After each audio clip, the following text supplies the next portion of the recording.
Welcome to the Campaign Chronicles. Here's what's going on beneath the spin. All eyes were on the President's State of the Union address last night, but I want to shine a light on Mitch Daniels' official Republican response. It was exemplary in many ways, and Republican candidates for president can learn a lot from Mitch Daniels and the tone and approach he took last night. And for the Republican Party, they've got to be feeling some buyer's remorse looking at the candidates they've got and wishing that Mitch Daniels had indeed thrown his hat in the ring. It started right off the top.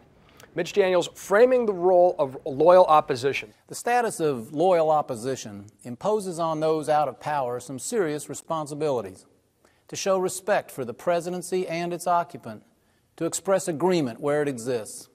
Then he went on to talk about the things he agrees with. Republicans tonight salute our president, for instance, for his aggressive pursuit of the murderers of 9/11 and for bravely backing long overdue changes in public education. But he did not flinch on substantive disagreements. Here's what's important. We've seen even the most sober Republican candidates this time around engage in overheated and unrealistic rhetoric. Governor Romney this morning talking about how President Obama is detached from reality. That kind of rhetoric doesn't show respect for the office, and we've seen it again and again. It's become totally equivalent with red meat that appeals to hyperpartisans on the Republican side of the aisle.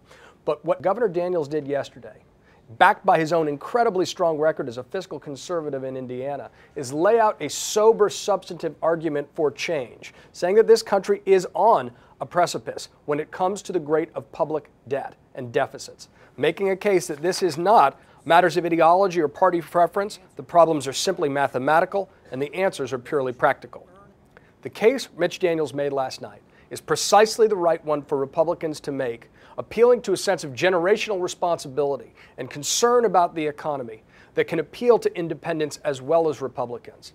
It is a sober address. It was not overheated. It did not engage in the kind of Obama derangement syndrome that has disfigured Republican debates too much in this election season.